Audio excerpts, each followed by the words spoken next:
nós vamos nos tranquilizarmos, fecharmos os olhos, respirarmos profundamente,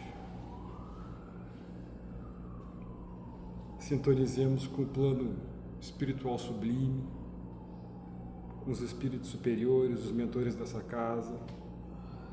Podemos visualizar figuras de seres com quem nos afinizamos, independentemente do credo religioso, espíritos de luz, anjos protetores, espíritos guardiães, não importa a denominação, que neste momento eles possam interceder em nosso benefício.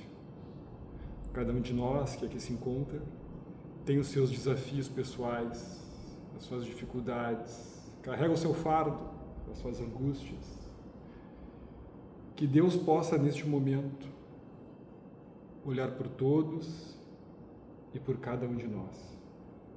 Que as energias que necessitamos para o nosso restabelecimento mental, emocional, físico e espiritual possam ser derramadas sobre nós.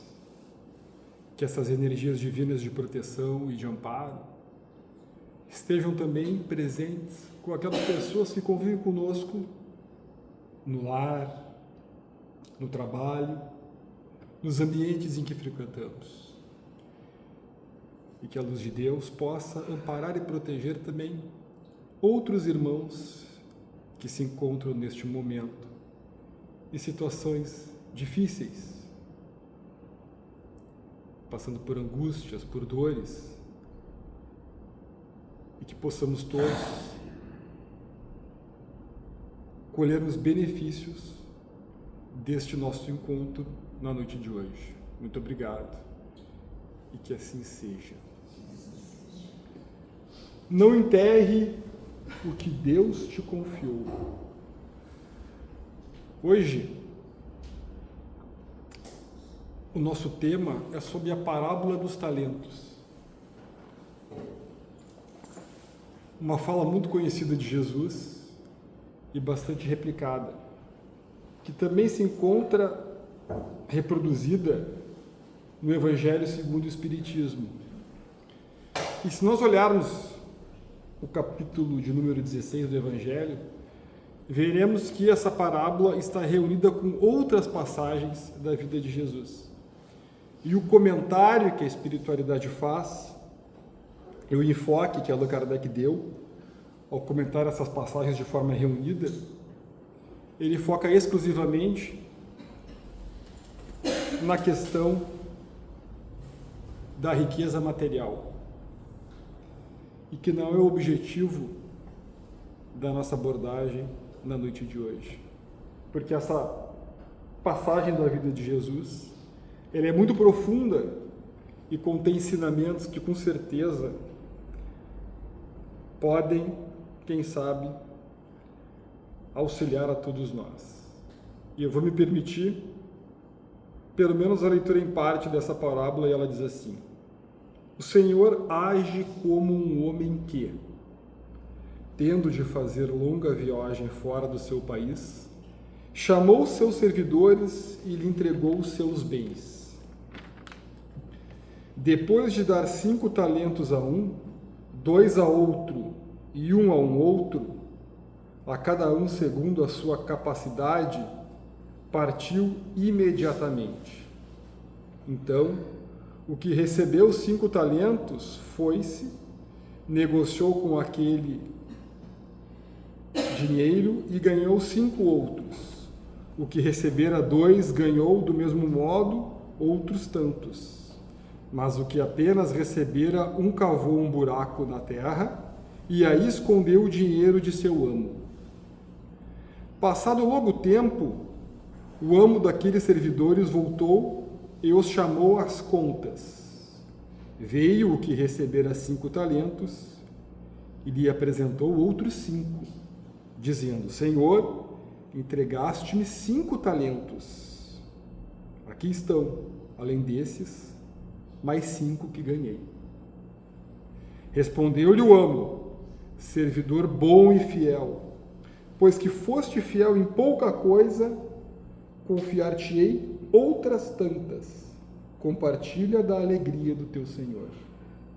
O que recebera 2 talentos, apresentou-se a seu turno e lhe disse: Senhor, entregaste-me 2 talentos. Aqui estão, além destes, outros 2 que ganhei. O amo respondeu: servo bom e fiel, pois que fostes fiel em poucas coisas, confiar-te-ei muitas outras. Compartilha a alegria do teu senhor. Veio em seguida o que recebeu apenas 1 talento e disse: Senhor, sei que és um homem severo, que ceifas onde não semeastes e que colhes onde nada plantastes. Por isso, como te temia, escondi o teu talento na terra. Aqui tens, te restituo. O Senhor disse: servo mau e preguiçoso, sabias que ceifo onde não semeei e que colho onde nada pus? Devias pôr o meu dinheiro nas mãos de banqueiros, a fim de que, regressando, eu retirasse ao menos os juros do que me pertence.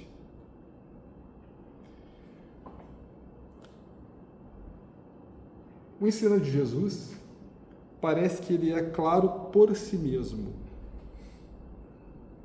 Todos nós somos pessoas que somos portadores de talentos. Talentos, aqui na passagem do Evangelho, não se refere a bens materiais.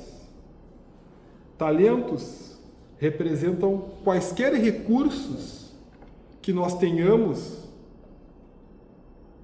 e que possamos usar esses recursos em nosso próprio benefício e de outras pessoas. Nós, espíritas, somos esclarecidos no sentido de que não nascemos ao acaso e que a nossa existência corporal não é fruto do acaso. Antes de reencarnarmos, via de regra, há um longo planejamento evolutivo. O nosso corpo biológico, as nossas características físicas, o local onde nascemos, geográfico inclusive, a família em que reencarnaremos, tudo isso é meticulosamente planejado. Também é planejado as oportunidades que usufruiremos, que poderemos usufruir ao longo da nossa existência, de modo que esses são os talentos que Deus nos concede. Todos nós somos pessoas portadoras de qualidades. Quando pensamos em talentos, pensamos em grandes dons, em grandes capacidades. Mas como diz o Evangelho, o Senhor espera primeiro que sejamos fiéis servos nas pequenas coisas, para que grandes coisas possam nos ser confiadas. Todos nós somos portadores de algo que podemos fazer em benefício nosso e de outras pessoas. Todos nós, portanto, somos pessoas que temos oportunidade de multiplicarmos os nossos talentos. Se reencarnamos com um propósito evolutivo, se reencarnamos para melhorarmos a nós mesmos, para nos expandirmos, para crescermos, para evoluirmos, isso significa com certeza que há um trabalho a ser realizado.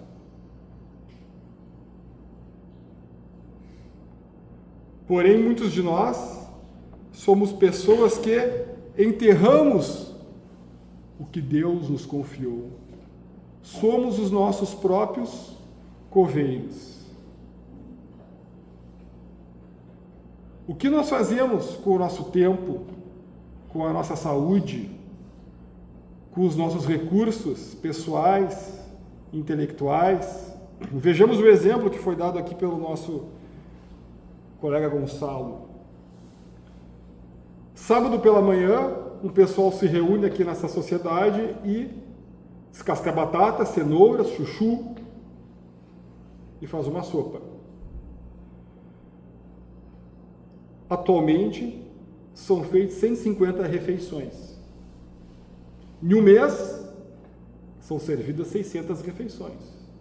E no ano, 7.200 refeições. Nós temos um irmão que já faz isso há mais de 20 anos, sendo que ele já fez isso 4 vezes na semana, mas digamos que ele fizesse apenas aos sábados. Ao longo de 10 anos, ele teria servido 144.000 pessoas. 2 horas na semana, no máximo, e um sábado de manhã. O que nós fazemos sábado pela manhã? Talvez tenhamos compromissos com a família, com o trabalho, ou talvez não tenhamos compromisso nenhum. Talvez com a cama, com lazeres que são necessários muitas vezes, mas que na maioria dos casos também são, em muitas situações, meras ocupações fúteis. Por que eu dei esse exemplo? Foi um exemplo que me ocorreu agora. Qual de nós não é capaz de descascar 1 quilo de batatas? Mas eu tenho certeza que todos que aqui se encontram são capazes de fazer bem mais do que isso.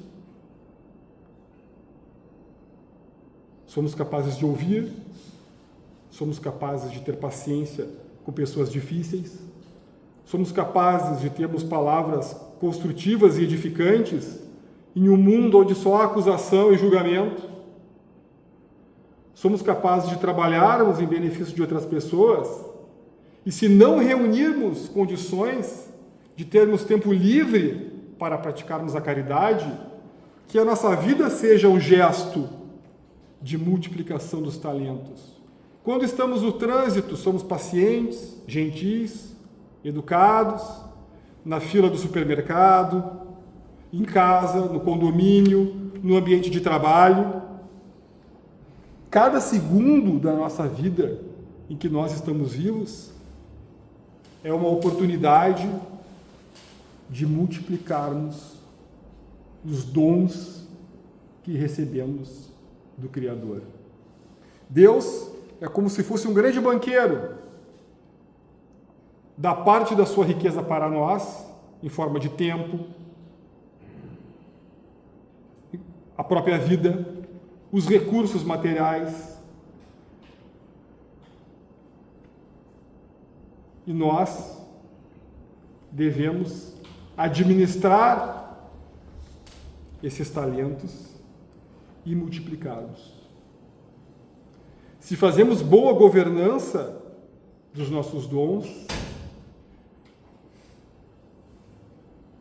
quando for o momento de prestarmos conta, ou contas, e isso acontece com todos nós, sem dúvida, no momento do nosso desencarne, nós desencarnaremos numa condição bem melhor do que encarnamos. E Deus é tão justo que Ele ainda nos paga juros compostos. Vejamos o exemplo de André Luiz no livro Nosso Lar. Uma obra que eu adoro. Eu acho que ninguém deveria sair, independentemente da religião, de uma vida material sem ler esse livro. No livro, hoje eu me dei conta de uma coisa que eu nunca tinha me dado conta quando eu li das outras vezes que eu li. O espírito do médico André Luiz, ele atende em vida apenas uma pessoa de forma gratuita. Uma pessoa de forma gratuita, ele atendeu a vida inteira como médico. E de má vontade. E essa foi a única pessoa que orou por ele durante a sua existência e quando ele estava no mundo espiritual.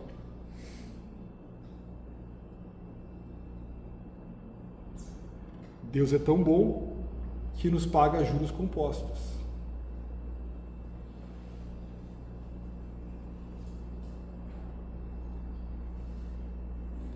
Quanto tempo nós temos ainda de existência física? Não sabemos. Podemos desencarnar a qualquer momento. Por quanto tempo estaremos em pé? Teremos saúde?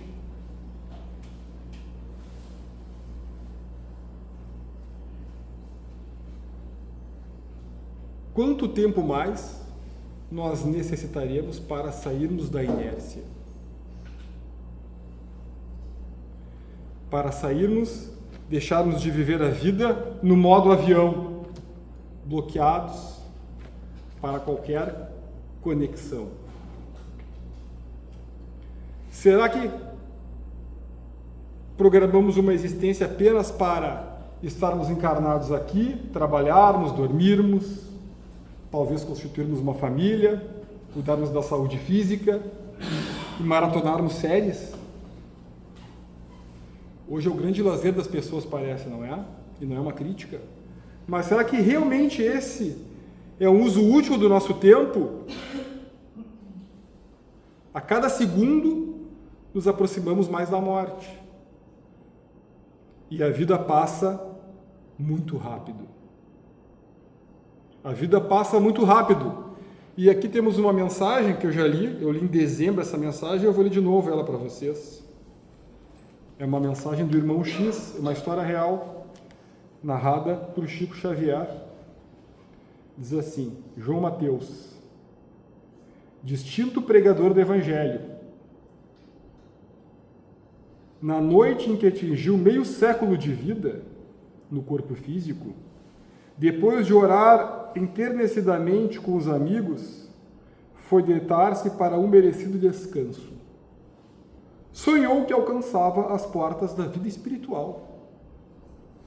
E deslumbrado com a leveza de que se via possuído, intentava alçar-se para melhor desfrutar do paraíso. Quando um funcionário de passagem celeste se aproximou e lembrou-lhe solícito: João, para evitar qualquer surpresa desagradável, no avanço, convém uma vista de olhos em sua ficha. A ficha é o título dessa mensagem. E o viajante recebeu o primoroso documento em cuja face leu espantado: João Mateus, nascido na terra em 1904, berço manso, pais carinhosos e amigos, inteligência preciosa, cérebro caro, instrução digna, bons livros, juventude folgada, boa saúde, invejável noção de conforto, sono calmo, excelente apetite, seguro abrigo doméstico, constante proteção espiritual, nunca sofreu acidentes de importância. Aos 20 anos, empregou-se no comércio, casou-se aos 25 em regime de escravidão da esposa, como era comum antigamente. Católico romano até os 26. Presenciou, sem maior atenção, 672 missas. Aos 27 anos de idade, transferiu-se para as fileiras espíritas. Compareceu a 2.195 sessões de espiritismo, sob a invocação de Jesus. Realizou 1.602 palestras e pregações doutrinárias. Escreve cartas e páginas comoventes. Notável narrador. Polemista cauteloso. Pai de 4 filhos. Boa mesa em casa. Não encontra tempo para auxiliar os filhos na procura do Cristo. Efetuou ao longo de sua vida 106 viagens de repouso e distração. Grande intolerância para com os vizinhos. Refratário a qualquer mudança de hábitos para a prestação de serviço aos outros. Nunca percebe se ofende ao próximo através de sua conduta, mas revela extrema suscetibilidade ante a conduta dos outros.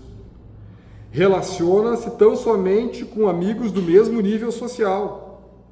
Sofre horror às complicações da vida social, embora destaque incessantemente o imperativo da fraternidade entre os homens. Sabe defender-se com esmero em qualquer problema difícil. Além dos recursos naturais que lhe renderam respeitável posição e expressivo reconforto doméstico, sob constante amparo do alto, através de múltiplos passageiros, conserva bens no valor de 600 mil cruzeiros, a moeda da época. Para Jesus, que o procurou na pessoa de mendigos, necessitados e doentes, deu durante a sua vida 90 cruzeiros. Para cooperar no apostolado do Cristo, já ofereceu 12 cruzeiros em obras de assistência social. Resultado: débito. Quando ia ler o item referente às próprias dívidas morais, fortemente impressionado, João acordou. Era manhã. À noite, bem-humorado, reuniu-se aos companheiros espíritas, relatando-lhes a ocorrência. Estava transformado, dizia. O sonho modificara-lhe o modo de pensar. Consagrar-se-ia agora ao trabalho mais vivo no movimento espírita. Pretendia renovar-se por dentro. Reuniria agora a palavra e a ação. Para isso, achava-se disposto a colaborar substancialmente na construção de um lar, destinado à recuperação de crianças desabrigadas que desejava socorrer. A experiência daquela noite era inesquecível.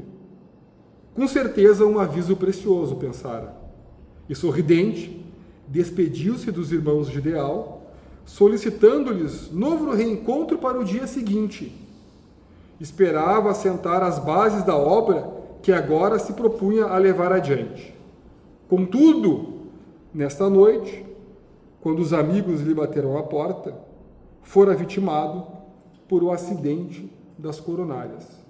João Mateus estava morto. Quantos de nós, e todos nós com certeza, não levamos a nossa vida no modo de espera? Quando eu tiver tempo, quando os meus filhos crescerem, quando eu me aposentar, sempre postergando para o futuro, exatamente como fazia o nosso irmão no relato da obra de Chico Xavier. Com o budismo aprendemos que não existe o tempo. O tempo é uma ilusão da mente. Só existe o momento presente. Se não somos servos fiéis do Senhor nas pequenas coisas, ou seja, no agora, não seremos no futuro e muito menos na eternidade. Não somos espíritos talhados a grandes obras, com certeza, senão já as teríamos realizado. Mas todos temos capacidade de fazermos qualquer coisa em nosso benefício e em benefício de outras pessoas. O maior talento que existe, segundo o apóstolo Paulo, é o amor. Se colocarmos amor nas nossas ações cotidianas, estamos multiplicando grandiosamente os nossos talentos. Nos atos mais comuns da nossa existência. No trabalho, numa caminhada diária, no convívio com a família. Sejamos nós as pessoas que não agimos como os nossos próprios coveiros. Não enterre o que Deus te confiou. E a pergunta é: o que Deus confiou a cada um de nós? O que Deus confiou a mim? Vejamos o exemplo do irmão Divaldo Pereira Franco, que desencarnou recentemente, um grande espírita. Quando eu tinha 19 anos, assisti uma palestra dele no ginásio Tesouria, em Porto Alegre, devia ter umas 7.000 pessoas. E eu nem era espírita nessa época. E fiquei profundamente impressionado. Eu acho que não me lembro de ter na minha vida biológica até hoje, tem me impressionado tão profundamente como nenhuma outra coisa. Um conhecido nosso, Jason de Camargo, talvez esteja encarnado ainda, há uns 15 anos atrás, trabalha no Centro Espírita aqui na Bento Gonçalves, ele esteve na Mansão do Caminho e acompanhou o Divaldo durante uma semana e escreveu uma pequena biografia sobre a vida dele. Conversando pessoalmente com ele, ele me disse, o Divaldo devia ter por volta de 86 anos nessa época, e ele disse, ele só tem 20 minutos de tempo livre ao longo do dia. Desde a hora que ele acorda até a hora que ele vai dormir, todos os minutos do dia dele são preenchidos com uma agenda. Ou ele trabalha, ou ele psicografa, ou ele faz palestra, ou ele prepara alguma coisa. Ele só tinha 20 minutos do tempo livre dele após o almoço. 20 minutos por dia de tempo livre. Esse era um homem que compreendeu a palavra dos talentos. Chico Xavier, tantos outros. Mas com certeza não é para nós. Não somos servos fiéis nas pequenas coisas ainda. De modo que não podemos sermos dotados de grandes coisas. Mas, meia hora por semana para descascar batata, será que temos esse tempo?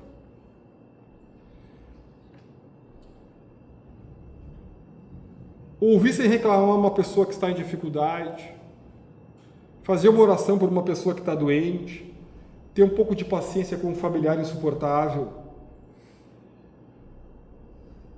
ter paciência com uma criança, com uma pessoa idosa, ceder o nosso lugar na fila para alguém que necessita, que está com mais pressa do que nós. Parece algo impossível?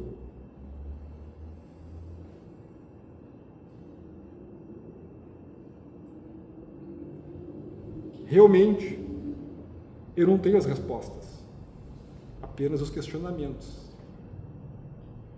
Mas todos nós podemos fazer qualquer coisa em benefício de outras pessoas e da coletividade.